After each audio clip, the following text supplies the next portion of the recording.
And I'm Citrus County Sheriff Mike Prendergast. Today is Thursday, October 11th, 2018, and I'm standing across the street from the Crystal River City Hall where we were last night to give you an update on the storm surge as the high tide approached. We just now reached high tide in the city of Crystal River, and we don't appear to have the street flooding that we had last night, nor do we have any of the storm surge that they were predicting as Hurricane Michael was making its way north yesterday. That doesn't mean we're completely out of the woods right now, because we do have some localized flooding on some of the city streets, and as you work your way south in the county, there may still be some additional localized flooding down there.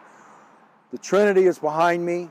It's the vessel that was on the mud flats last year. It was about 8 feet lower, sitting on the bottom of the bay.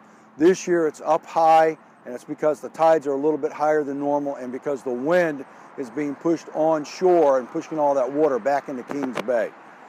We're waiting to see what the rest of the high tide may bring in some of the other areas of the county, like Ozello Trail and Ford Island Trail, and we'll give you a couple of updates in the moments ahead.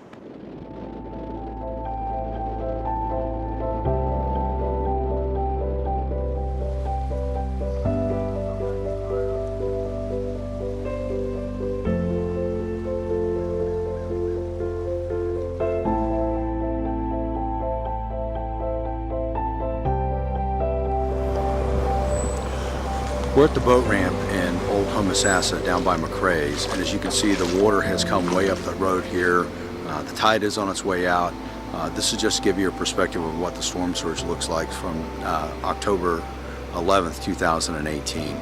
When we were here back in 2016 for Hurricane Hermine, there was quite a bit more water, and a lot of the buildings over here to our left were penetrated by the high water and caused substantial damage out here at McCrae's.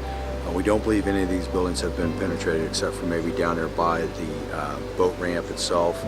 And as you will recall from 2016, the hotel out here where Monkey Island's at, which is another great landmark that's here in the Homosassa area at the Riverside Resort, all of that on the first floor was damaged, and they did extensive remodeling and recovery from that disaster. But it doesn't appear to be as bad this time around as it was back in 2016.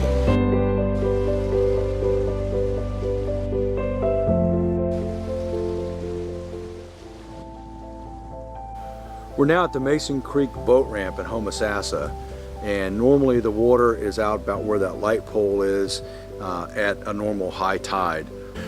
We've got a long ways to go before we get the low tide, but again, with all the watches and warnings being canceled, we look like we're out of the woods and we're going to be safe, and we've just now got to get into the recovery mode and get everything back to normal here in Citrus County. Thanks for being with us, and most importantly, thanks for following us at sheriffcitrus.org and signing up for Alert Citrus. Be safe and always be prepared, and make sure that you've got a plan, because the next disaster is only one phone call away.